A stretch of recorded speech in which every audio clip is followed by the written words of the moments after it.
Hello, welcome back. As I'm looking through the trends of the day and the week pretty much, I'm finding companies that may be worthwhile examining, especially companies that people are looking to potentially buy right here. And one of these companies is International Paper Company, ticker symbol IP.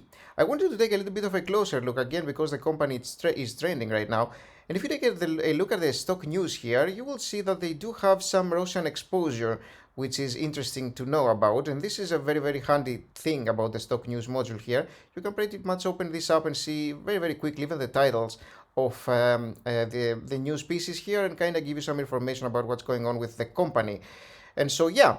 Let's see what the company is doing financially, though, and I'm gonna be taking a look at the standard thing that I do, the metrics of the company, and see whether it would serve for a potentially interesting purchase here. Now, as you will see in the last 1 month, the company hasn't been doing too badly, really, but and also the 50-day average is actually up 5%. And what about the 1 year? So in the 1 year, you will see that it used to be higher at some point. For instance, here 61.81 looks like it was the 1 year high. And if we go to the max data that we have here, starting from 1963, you'll see lots of points here. And a company that has been, generally speaking, a little bit up and down in some cases. Remember that this is a cyclical company, consumer cyclical. It is bound to go up and down in some situations. And so, generally speaking, it serves to buy at a low price if possible. Now, a low price has to be established depending on what the company is doing financially. So let's take a look at this one. Now, the P ratio of the company is sitting at 10.7, which is marginally down from what it used to be in 2020 over here. It's been going down, and that's great to see, of course. And the price to free cash flow ratio also, likewise, going down a little bit more than the previous years, but still 12.3% is pretty nice. Outstanding shares that also go down. Look at this. The company is actually buying back shares, potentially thinking that they are undervalued. We're going to check that. Now they do have a little bit too many total liabilities when you compare it to the free cash flow that they generated last year. It would take them 10 years, or almost 11, to pay everything off. So we typically want this to be about half of what it is right now. 5-year revenue growth sitting at minus 10%, so the company is actually losing revenue. That's always a bad thing to see. However, it can happen in some situations, especially in consumer cyclical cases, in cyclical industries. This is very, very normal in some situations, so I wouldn't be necessarily scared of this, especially for a kind of company like this, a consumer cyclical one. 5-year net income growth, as you see here, it has been going up and down. Again, you could kind of expect that from a cyclical company, but it's down in the last 5 years.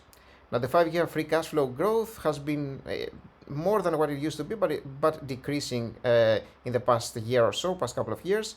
And equity growth has been increasing, even though the company hasn't been issuing shares. So yeah, that's interesting. The debt to equity ratio is a little bit more than what we would like to see, but again, I'm not too worried about this one. And the margins here are kind of normal, I suppose, a little bit low here, the net income margin. The return on equity is great though, so that's pretty good. The company is using their equity pretty much, which is like cash and debt and everything that they have to deploy in the business to actually get returns back. Okay, the dividend yield of the company is sitting at 4%. That's a pretty hefty dividend yield, a little bit lower than what it used to be, but it's actually less than 50% of a payout ratio here.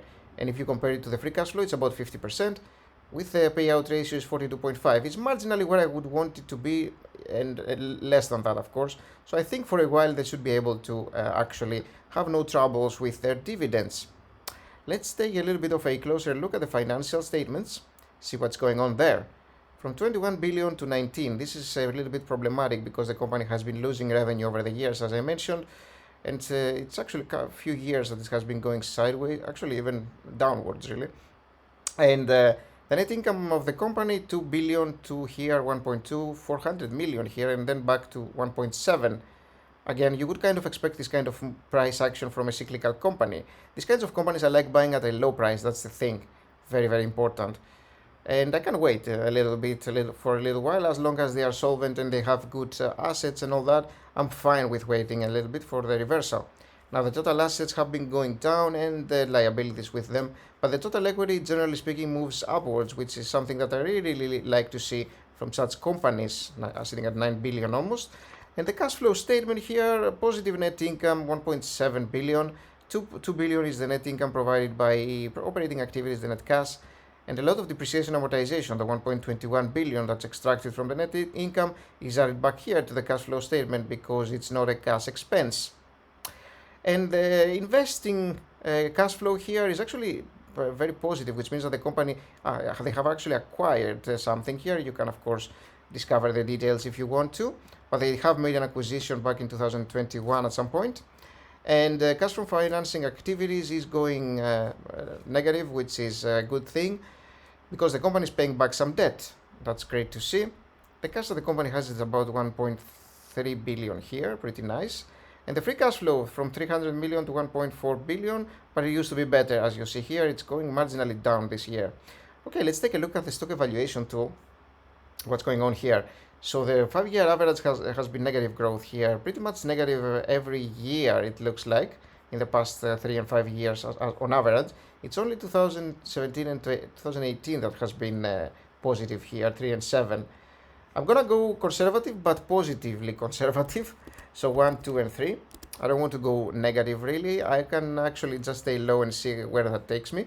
The net income margin, very, very low here. Let's go 5, 6, and 7. The free cash flow margin of the company sitting at similar levels for the most part, I guess 80, 90. These are way more elevated here. I think I'm gonna go with something in between, again 80, 90, and 100. And an annual return of 13% is what I typically want to be making. So yeah, the company has a little bit of a variance here in terms of the free cash flow margins because they are a little bit all over the place. Again, you can kind of expect that from a cyclical company, but we have to have a baseline. So let's hit calculate. And we are seeing here that the company is close to being an interesting company to purchase, but I'm using slightly confident revenue growth, not insanely confident, and the margins I think are fair.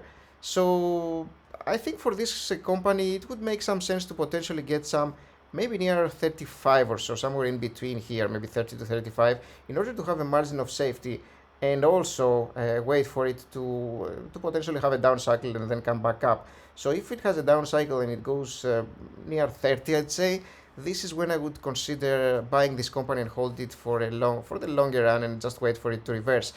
When I'm buying a cyclical company, I never like to buy on the highs. Very, very important. I need to be buying it when it's low. Buy a company when it's low and it has good cash reserves, has good assets and can sustain a negative time, and then actually wait for it to reverse, because that's typically what happens with stocks of that sort.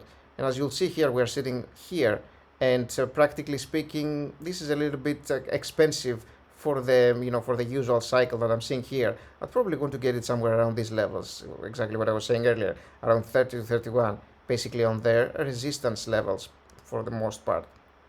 Okay, so that's what I wanted to talk about. I wanted to mention this company because it has been discussed quite a lot, I'm seeing online, and some of you may be interested and you may be curious to see what the company is doing. So I wanted to make a video about it.